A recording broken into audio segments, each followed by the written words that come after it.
What's up, kids? This is Jeff. Thanks for checking in. This is a very special episode. We've started doing Patreon exclusives over on our Patreon page at patreon.com/shatteredworldsrpg. So I'm going to give you like the first 20 minutes or so as a taste, and then you'll have to go over to our Patreon to experience the rest. You can get a week for free and just get a sense, listen to all our Return of the Defiler episodes. That's our D&D side quest. And we'll do all kinds of other stuff over there. So if you like other RPGs and you want us to try them, if you want to be a guest, if you have a great idea for a side quest, contact us at shatteredworldspod@gmail.com or on Patreon through the messages. You can also find us on Twitter at SWRPGpod, and you can find me at El Jefe Tacoma. I guess that'll do it. We'll catch you later, kids. Keep it rolling. Recording in progress. Hey, in case my other recordings fuck up, we're playing Relay Watch tonight. My name's Jeff. Sako's here. Jamie's here. Christy's here. Yeah. It's going to be great. Jamie, take it away.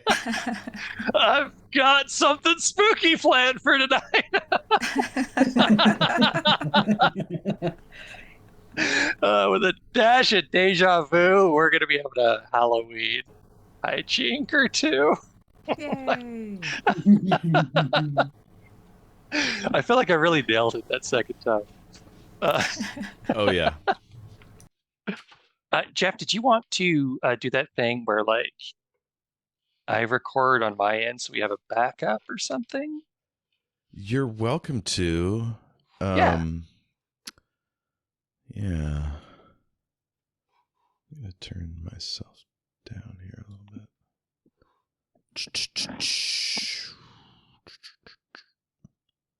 Turn myself up a little bit. I'm constantly afraid I'll clip. There we go. That looks good. Nice. All right. Oh, and then just for like supplies and doodads, if you got them, 3 6-sided dice, and then 3 tokens for grit, which are like your hit points, and 3 tokens for luck, and you can always use just like a sheet of paper to like scribble it down. Got my special skull dice for the occasion. Heck yeah.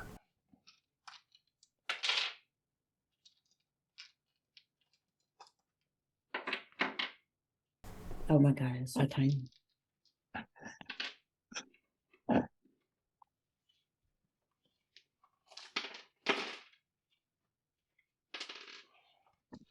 Okay, got my dice.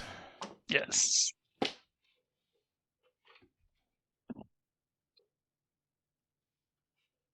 Okay, Google.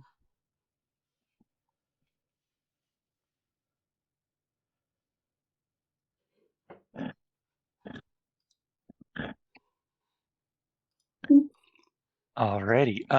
Let me know when everyone's ready or if you have any questions before we begin here. I think I just updated the PDF with my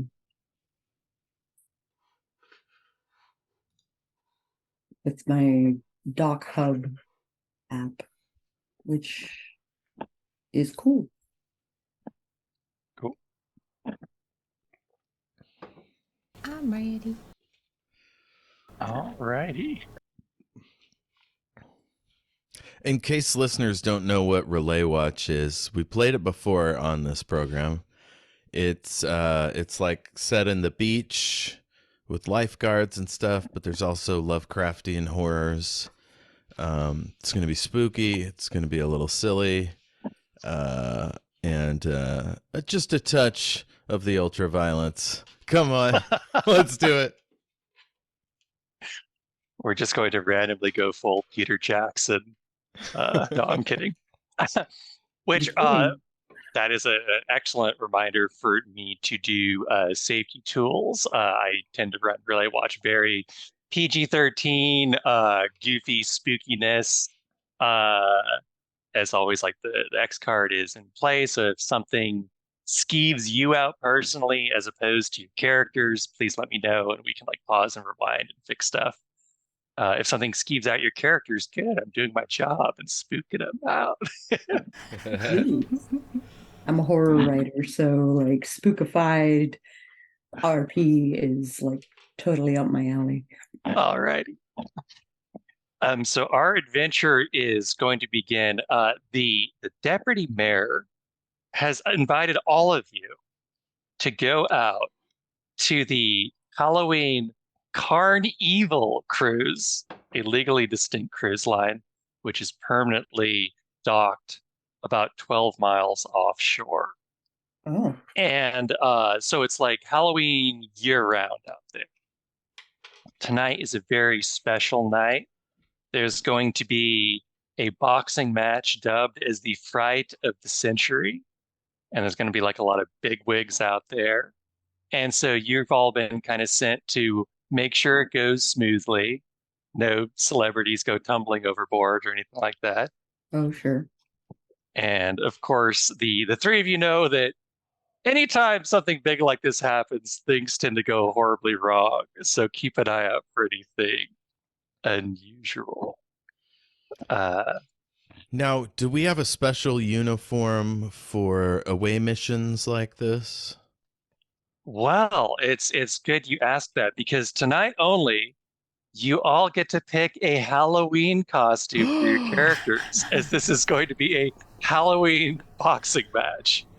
So I'm going to start with you, Jeff, to go around. What is a Willow's Halloween costume? Well, Willow needs to keep it light and loose in case she needs to swim. So I think she's dressed as Steve Irwin, with the short khakis and the like cargo vest and whatnot. Nice. Maybe not the best choice for somebody that has to go jump in the water. Well, I can't imagine we'll need any manta rays or anything out there. Just Hope not. normal old West Coast. Not the creatures. swimsuit that he was wearing when he got skewered. Oh, yeah, no. I'm sorry, I too guess soon. not. Oh, now I'm sad. Yeah. Have you seen the stuff that his daughter's been doing though? Like, I heard these kids are doing really great. So yeah. Yeah. I just Yeah. I just saw his boy try coffee for the first time, some kind of clip on Reddit, and it was adorable. He made a real bitter face, and then he's like, "I love it." Okay, Christy, what is Emma's Halloween costume? Well, she's not nearly that practical. She's got a ridiculous, like, steampunk thing going on, like gears, and it's also somehow like undead. Like it doesn't. It's like this weird mishmash of like she started doing the steampunk thing, and then she's like, oh yeah, Halloween, also gotta be undead. So yeah, that's where she's at. It's Nice. horribly like unwieldy with like all the stuff that she glued onto herself. So possibly a hindrance, but it's fine. She'll be fine. All right, and finally, Pamela, what Halloween costume will you be wearing for the evening? I'm thinking a bumblebee bathing suit with like the antenna and some wings and a little stinger and high-heeled shoes. So that is the least practical part of her costume is the high-heeled shoes. But yeah, she's a bumblebee. All right. Okay, so we have Steve Irwin, a steampunk gear zombie, and a bumblebee in high heels. It's good to see we're going with a set theme for the group tonight. Oh, you guys look so cute. Clonk, clonk, jingle, jingle.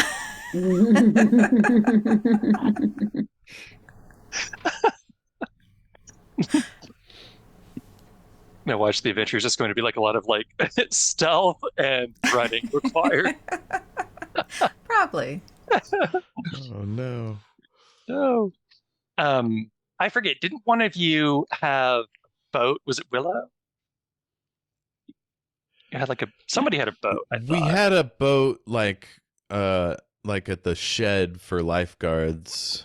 Okay. I don't know if we'd have that for this mission. Sure, it's official business. You can Okay, you so can we're get out lashed there. up to. Would we bring it on deck? It wouldn't just trail around. It's a cruise ship, so yeah, It it's would probably up on the have deck its own on its cables or whatever. Yeah. Nice. All right. So the Halloween Carnival cruise is a small cruise ship. It's about 350 people or so. And as you get out there, you see that the party has already begun. There's purple light awash over the decks. There's giant orange inflatable pumpkins. There is a pool featuring a dive-in theater that's playing like public domain old black and white movies on loop. People are mostly ignoring that. And yeah, you all can like hobnob on the deck for a little bit. What would you all like to do now that you're here?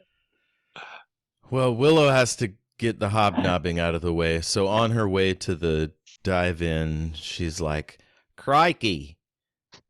Hi, I'm Steve Irwin, mate." And then she goes and sits at the edge of the water. That's an omen. It's a pool, right? It's like a pool you stand in and watch the movie. Yeah. There's a few people splashing about. There's also like there's like this tight cluster of very serious folks watching it. Oddly enough, they're all wearing like evening gowns and tuxedos. They are overdressed for the Are they pool, and in the water or like just next they're to kind it? of like they're seated outside of the pool, but then their legs are kind of dipped in on the staircase down in. Okay, And they're all nice. watching intently at the screen. And one of them like waves you out of the way. I'm close enough to eavesdrop. Yeah. You eavesdrop, and there is just like they're just rapt attention at this film. One of them is kind of like making notes in like a legal pad. We've got us a film buff.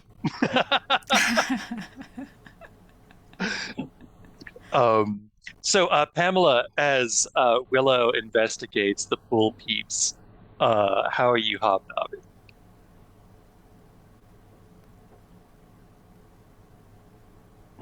That's you, Sako. Sako, you're Pamela. Or I thought you said Willow. Oh, I'm sorry. Excuse me. No, I'm Pamela. Oh, I will also I will go up to Emma and express how amazing her costume is. Instead of the high-heeled shoes, I'm gonna wear the tap shoes and then the glasses. Yes. Yes. Call back to Blind Melon. Mhm. Oh, okay. Yeah, for sure. Is this right about the like year where that would be? Oh man, was Like, that super 96? appropriate. 96, I think. Yeah. I like to set my adventures in like the nebulous 90s. Ooh. Just somewhere around there. It's all good. Yeah. All right. Well, then 1997. Emma will gush equally back and profess her love for that song. It's the only Blind Melon song that she knows, of course. Of course. I can't believe I couldn't remember the name of it, but I found it. It's from 92. really? 92. Shocking. So old. It's wild to think that's the same year that Nirvana dropped Nevermind. Like that's Yes. a weird year. Like For sure. I don't know. The whole 90s was It wild is for the music. grunge era. Yeah. Pearl Jam and Alice in Chains. Mhm. So, Emma and Willow, as you two admire each other's costumes, all of a sudden, both of you notice there's this very tall, gaunt fellow with a pencil-thin mustache and gray skin, dressed in kind of like a funeral suit, and his hair is slicked back, and he's just like staring really intently at both of you. Hey. Do you happen to know where I can find an alligator? I do not. Bummer. I Is just Is anybody here dressed like an alligator? I have not seen anyone dressed like an alligator. No. Can I help? Can I help you? Would you like a drink or something? Like, He says, "Oh no, I never drink when I'm on duty. I just wanted to compliment the both of you on your costumes." nice costume that you are in as well. Oh, thank you, but no, this is my day-to-day attire. Oh. I'm sorry.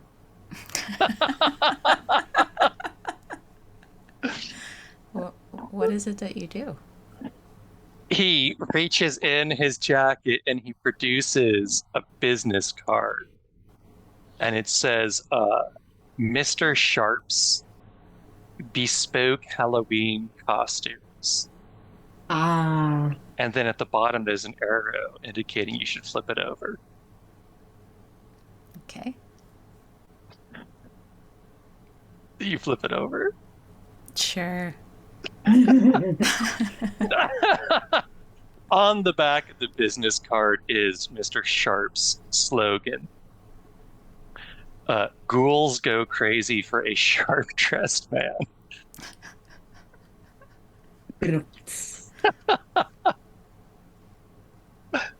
So, are you Mr. Sharp, or is your job to hand out business cards?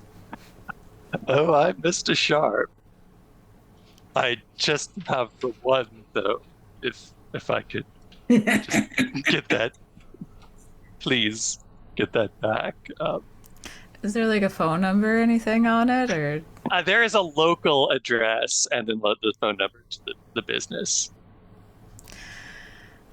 So, if you just have the one business card, how does this work? I mean, do you expect people to have like photographic memories? Oh, Picture of it.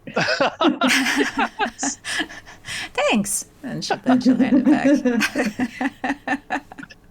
excellent thinking. Yes, that's what I'm hoping, is that most people have a friend with a camera. So far, this is the first time that's panned out. Well, it is the 90s, you know. We only have so many pockets. Yes, it's the 90s, isn't it? Yes. I must go. I'll let you know if I see an alligator about. Oh, thanks. Or flowers. I mean, you know, she's a bee. I'm looking for the flowers. Yes, you are, aren't you? Yes. Farewell. And he like slides back into the crowd, like Homer retreating into the bushes.